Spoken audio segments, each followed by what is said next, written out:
제가 너무 큰 은혜를 받아서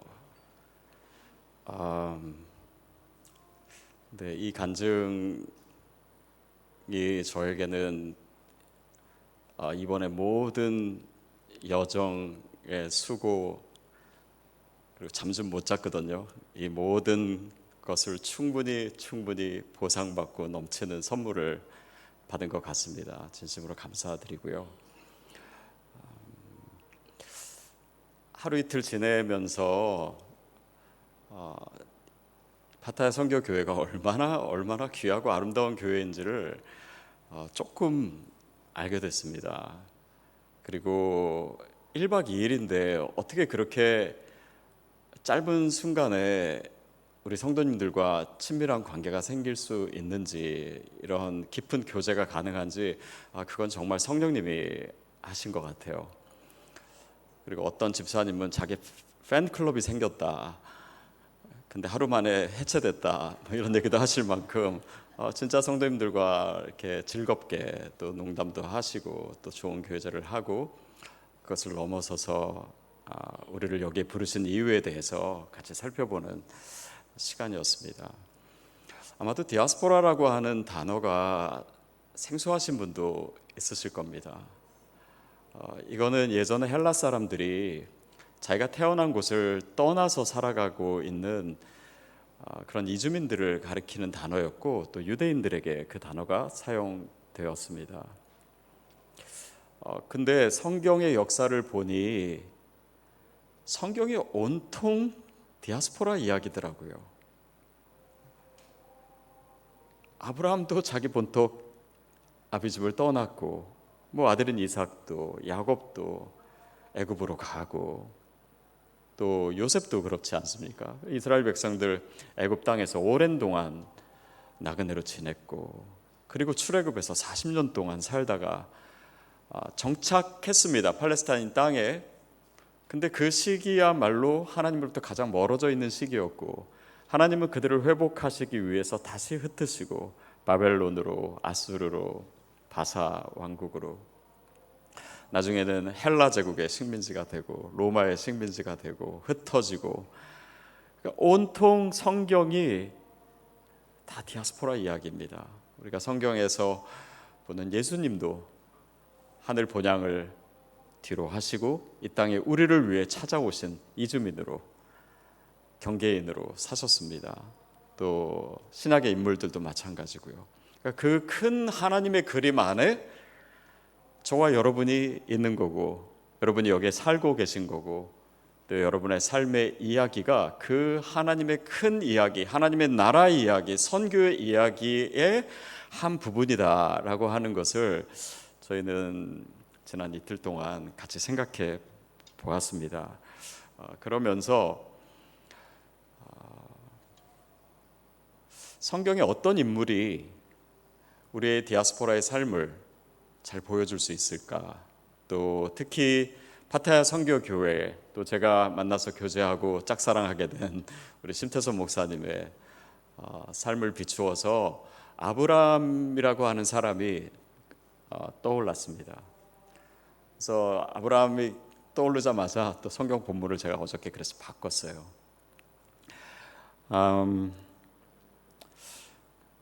여러분, 성경에서 여자가 죽었는데 그 죽었을 때 나이가 기록된 유일한 사람이 있습니다. 한 사람이에요. 누굴까요? 오늘 성경 읽었잖아요, 그렇죠? 예. 몇 세에 죽었습니까? 127세에 죽었습니다. 어떻게 보면 굉장히 특별하죠. 여자가 죽은 날 나이를 기록한다. 근데 오늘 본문에서는 이 사라의 죽음에 대해서 딱 2절을 기록하고 있고요. 그 이후에 이어지는 막벨라 굴, 즉 헤브론 땅에 땅을 구입하는 데는 17절이나 할애하고 있습니다. 그리고 이 헤브론 땅을 산 것을 그 뒤에, 창세기 그 뒷부분에 3번이나 다시 언급하고 있어요. 이건 뭐냐? 이스라엘 백성에 있어서 너무너무 중요한 사건이다 라는 것입니다.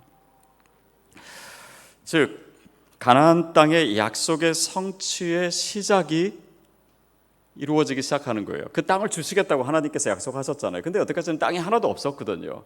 그러니까 하나님의 약속이 주어졌습니다. 그런데 현실은 땅 한 평 없어요. 우리의 삶도 그렇지 않습니까? 하나님께서 이 땅에 보내실 때 뭔가 하나님께서 보여주시고 이루실 것을 우리의 가슴에 품고 또 하나님의 약속이라 붙들고 왔는데 현실은 너무 다른 거예요. 근데 그 현실의 성취가 어떻게 이루어지는가를 오늘 본문이 보여주고 있습니다. 사라가 죽었어요. 장례식을 했습니다. 이방인입니다. 그러니까 이방인은요, 소외되어 살고 땅도 살 수 없는 존재들입니다. 근데 사라의 죽음으로 인해 이제 치러야 될 장례식에 헬라 사람들이 많이 와 있습니다. 이것부터 좀 예사롭지 않지 않습니까? 그러니까 아브라함은 그 땅에 살면서 현지인들과 굉장히 친밀한 관계를 가지고 있었던 거예요. 그들과 함께 웃고 함께 울고 또 이 아픔에 헬라 사람들도 외면하지 않고 많은 사람들이 찾아왔고, 뒤에 보면 에글론이라고 하는 그 지역의 가장 큰 지도자도 여기에 왔습니다. 그러니까 그 정도로 아브라함이 그 지역 사회에서 어떤 존재였는지를 보여주고 있습니다. 더 놀라운 것은 여러분 본문 읽으셨을 때 이 단어를 기억하실지 모르겠는데 그가 아브라함을 지도자라고 합니다. 이것은 어떤 신분이나 계급을 얘기하는 건 아닙니다. 그러나 최상의 존중, 존경하는 사람, 높이고 싶은 사람, 영향력을 주는 사람, 심지어 이 단어는요 왕에게도 쓰였던 단어입니다. 그러니까 아브라함이 그렇게 존경을 받고 있어요. 아브라함의 삶을 반영한 것이죠. 더 놀라운 것은 뭐냐면요, 당신은 하나님의 지도자입니다. 이방 사람의 입에서 엘로힘이라고 하는 단어가 나오고 있습니다. 그러니까 이 하나님을 억지로 가르쳐 준 것이 아니라 아브라함의 삶을 통해서, 모습을 통해서 그들이 자신의 입술로 하나님을 고백하고 있어요. 여러분, 저는 이것이 디아스포라의 삶의 가장 절정의 모습이 아닌가 싶습니다. 우리를 보고 그들이 하나님의 이름을 부르는 것입니다. 자, 그런데 거기서 에글론이라고 하는 사람이 나와서 뭐라고 하냐면, 이방인 지역에 살면서 땅을 살 수가 없잖아요. 근데 당신이 보기에 가장 좋은 땅을 고르십시오. 어떤 땅이라도 좋습니다. 그러니까 그 공동체가 아브라함을 얼마나 신뢰하고 있었는지, 존경하고 있었는지 보여주고 있어요.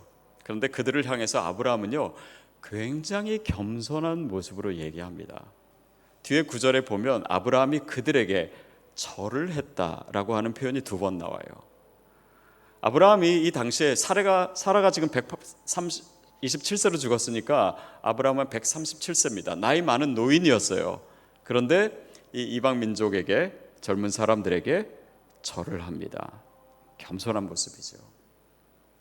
제가 예전에 읽었던 이 짐 콜린스의 Good to Great, 그러니까 좋은 기업에서 위대한 기업으로, 이 책에 보면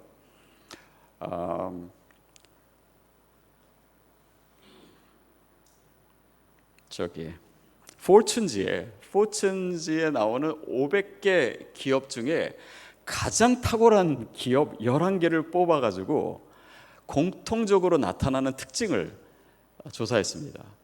그래서 한 5가지로 정리했는데 뭐냐면, 여러분 뭐 이 책 다 읽으셨을 거예요. 첫 번째는 개인 역량이다. 두 번째는 팀워크이 얼마나 훌륭한가. 세 번째는 역량 있는 관리, 매니지먼트를 얼마나 잘하냐. 네 번째는 리더의 능력이 중요하대요. 근데 5번째가 뭐냐면 2가지가 나오는데, 불굴의 의지, 막 어려움이 와도 계속 끌고 나가는 그 의지와 함께, 그런데 이 리더의 특징은 겸손하다는 거예요. 겸손하다. 그런데 이런 특징을 가진 기업이 그렇게 폭발적으로 어떤 성장하는 데는 한 10년 정도 시간이 걸린대요.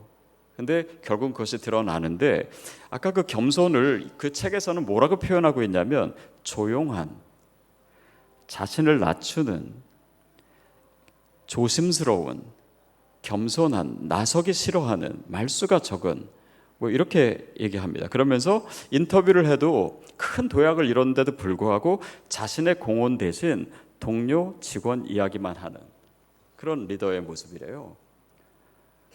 왜냐면 제가 이 대목에서 신태선 목사님이 우리 송은정 목사님 굉장히 많이 칭찬하시고, 또 현지에서 함께 일하고 계신 현지 사역자들 너무 성실하고 너무 착하고, 또 뭐 송 목사님은 무슨 성실함의 끝판왕이다 뭐 이런 그래서 정말 이렇게 겸손하게 주변의 사람들을 격려하는 그런 모습들 봤습니다. 그러면서 아브라함이 이렇게 하면 저는 이방 사람이며 나그네입니다. 그리고 그들을 철저하게 존중하지요. 자, 이런 상황에서요, 이제 에글론이 땅을 주겠다고 했잖아요. 그러면 좋은 땅 주겠습니다 해가지고 땅 받고 끝났을 줄 알았는데, 땅을 얘기하면서 조용히 이게 얼마인지를 얘기합니다. 그러니까 우리가 현지에 살면서도 친한 것 같으면서도 결국은 이 사람들이 우리한테 원하는 게 어떤 이득이고 뭐 그런 거 느낄 때 있지 않습니까? 근데 얼마냐면 400세겔이에요. 근데 학자들이 연구해 봤는데 이 400세겔이 어느 정도 가격이냐면 당시의 시가의 6배에서 8배에 해당하는 가격이다. 엄청나게 비싼 가격으로 지금 아브라함과 이제 흥정을 시작하고자 하는 거예요.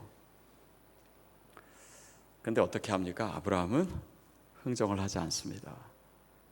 그냥 다 줘요. 제가 이 부분에 있어서도 신 목사님께 여쭤본 적이 있어요. 여기 한인들이 가격 잘 깎습니까? 근데 신 목사님 말씀은 잘 안 깎는데요. 그냥 애들이 원하는 대로 준대요. 조금 손해보는 경우가 있더라도. 그래서 그게 신 목사님 본인 얘기 아닙니까? 그랬더니 아니래요. 이제 태국 생활을 하면서 그런 너그러운 마음으로 하신다고 하더라고요. 그래서 여러분 참 훌륭하신 것 같아요. 저희는 막 깎으려고 했거든요. 근데 현지 사람들이 이렇게 대하는 거구나. 우리가 이 사회 속에 속한 존재로서 어떤 모습으로 살아야 되는 거구나. 이런 것을 다시 느꼈습니다. 그렇게 해서 헤브론 땅을 사게 됩니다. 막벨라 굿을 사게 돼요. 그리고 사라도 거기 묻히고 아브람도 거기 묻힙니다. 나중에 야곱이 죽을 때 나도 거기에 애굽에서 죽으면서 거기에 묻히게 해달라고 합니다. 그의 아들 요셉도 그 유언을 해요. 그 땅은 이스라엘의 땅이 되었습니다. 그러니까 약속의 성취, 그 가나안 땅을 하나님께서 주시겠다고 하는 그 약속의 성취가 바로 오늘 여기서부터 시작되고 있는 거예요. 그리고 그 자리는 단지 죽은 자들이 아니라 그 후대의 이스라엘 백성에게 너무나 중요한 곳이 되고, 특별히 이스라엘 백성이 나중에 출애굽을 하고 나서 광야 생활을 통해서 가나안 땅에 들어왔을 때 그 전쟁을 치르죠. 그 가나안 전쟁의 교두보가 되는 자리가 바로 이 헤브론 땅이 됩니다. 그 후대에 있어서도 가장 의미 있는 자리가 됐고, 그 땅을 산 것이 단지 아브라함 개인이 땅을 산 것이 아니라 하나님 나라의 이야기에 너무나 중요한 부분을 차지하게 된 것입니다. 이것이 오늘 우리의 삶의 스토리가 하나님의 스토리의 일부분이 되는 이유입니다. 그리고 그 서로의 스토리가 서로 연결되는 거죠. 저는 말씀을 묵상하면서 사실 파타야 선교교회를 짧은 기간 동안 돌아보면서 제가 느낀 것들이 참 많았습니다. 그래서 그것을 좀 나누고 싶어요. 먼저는 우리 신 목사님이 태국어를 정말 잘하시더라고요. 뭐 제가 그거를 판가름할 수 있는 뭐 실력이나 여지는 없지만 맞습니까? 굉장히 잘하시죠. 저도 태국에 계신 선교사님들을 여러 분 아는데 급이 다르시더라고요. 그리고 이번에 알게 된 거는 지난 30년 동안 태국에서 뭐 수많은 목사님들, 선교사님이 계신데 태국에 있는 신학교에서 학위를 받으신 분은 지난 30년 동안 딱 3분인데 그 3분 중에 한 분이 신 목사님입니다. 여러분, 이게 단지 언어의 얘기입니까? 저는 그렇지 않다라고 생각해요. 언어를 가지고 현지 사람 가운데로 들어가는 것입니다. 관계를 맺는 거예요. 그들을 느끼는 것입니다. 그들의 삶의 한 가운데 있어야 그 언어를 통해서 그들과 친밀한 관계를 맺을 수 있기 때문에 태국 사람을 사랑하지 않으면은 사실 한국 선교사님들 태국어 없이도 사역하시는 분 많거든요. 거기에 좀 진정성을 느꼈습니다. 제가 오늘 목사님 좀 찬양 좀 하겠습니다. 근데 제 의도를 여러분이 알아주셨으면 좋겠어요. 제가 조금이라도 더하거나 의도적으로 하는 것이 있다면 아마 저는 이렇게 얘기하지 않았을 거예요. 자녀들을 현지 학교에 보내셨더라고요. 저는 아시아권에서 살고 있는 많은 교민들의 삶을 알고 있습니다. 대부분 국제 학교 보냅니다. 현지 학교에서 어떻게 보면은 이방인으로 아이들에게 이 디아스포라의 경험을 하라고 하는 것은 어떻게 보면은 부모로서 그러고 싶지 않은 겁니다. 근데 그 의도에는, 그 철학에는 제가 목사님께 들은 말은 아니지만 너희도 그들 중에 하나가 되어라. 디아스포라의 삶은 원래 그런 것이다. 그래서 그들과 친밀하게 지내고 그들의 언어를 배우고 그들의 문화를 배우고 그들을 진짜 사랑하는 사람이 되라 라는 가르침이 아니었을까요? 저는 그게 디아스포라 선교의 관점에서 보면은 얼마나 가치 있고 그러나 쉽지 않은 일이라는 생각을 했습니다. 교회를 보니 장애우 사역을 하시는데, 여러분 이 파타야 선교 교회는요 장애우 사역으로 굉장히 많이 알려져 있습니다. 그래서 역시나 잘하고 계시더라고요. 근데 그 의미를 생각해 보는 게 더 중요합니다. 그것은 태국이 장애우에 대한 그런 사회적 지원이나 또 배려나 이런 것들이 너무 열악하기 때문에 이 지역의 문제, 이 태국 사회의 문제를 교회가 끌어안는 것입니다. 그게 선교사가 해야 될 일이고, 그것이 이곳에 있는 디아스포라들이 늘 그 어떤 것들이 있을까에 관심을 가져야 되는 부분이 이 사회가 무엇을 필요로 하는가입니다. 그리고 그것을 위해서 단지 교회가 사역하는 것이 아니라 기관을 만드셨다고 들었어요. 이거는 뭐냐면 우리가 교회로서 당신들 이렇게 예수님이 전하고 그런 차원뿐만 아니라 이 사회 속에서 하나의 기관으로 있겠다. 그 문제를 같이 고민하겠다. 이 사회 속에 속한 사람으로, 지역사회에 속한 사람으로, 공동체로 너희들과 함께 있겠다라고 하는 의미입니다.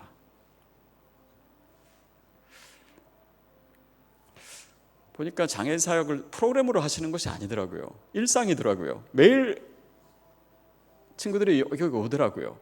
보니까 교회도 다 장애인 친구들이 다 돌아다니고 여러분과 동성과 늘 맞아 떨어져 있고, 그러니까 여러분이 늘 섞여 사는 거더라고요. 이것이야말로 진짜 디아스포라의 삶에 있어서 우리도 소외된 자이지만 그들과 늘 함께하고 같은 눈높이를 맞추고 늘 그것을 프로그램이나 사역으로 하는 것이 아니라 우리의 삶 속에 가져와서 일상 속에서 늘 우리가 함께 거하는 것이다. 여러분, 이 의미는 신학적으로도 선교학적으로도 너무너무 가치 있는 모습입니다. 그것이 여러분의 교회예요. 여러분이 하고 있는 일입니다.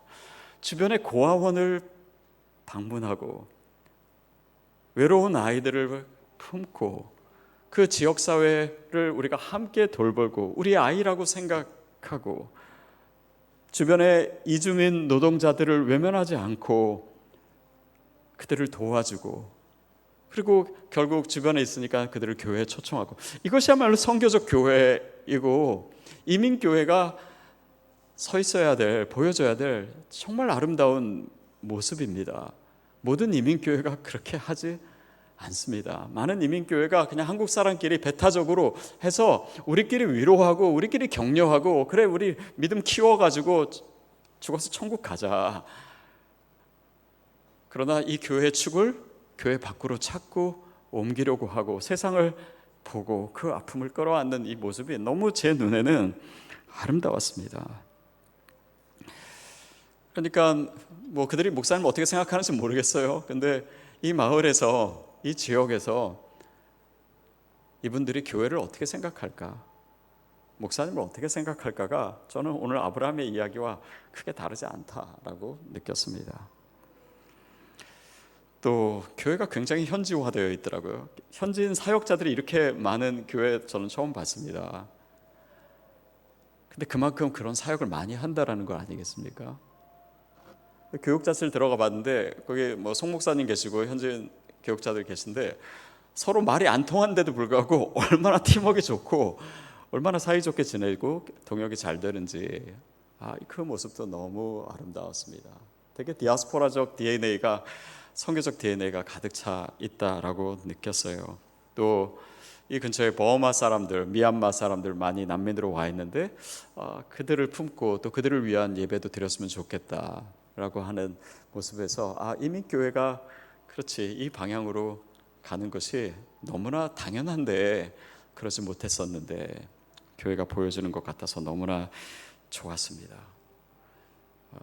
그리고 저는 특별히 제가 도전받은 게 뭐냐면 어저께도 그렇고 그저께도 그랬는데 신 목사님이 식사도 안 하시면서 모든 성도들을 위한 커피를 혼자서 다 내리시더라고요. 그래서 제가 그랬습니다. 이 모습만은 우리 교회 교인이 안 봤으면 좋겠다. 근데 저에게는 너무 큰 감동이었습니다. 겸손, 섬김, 헌신.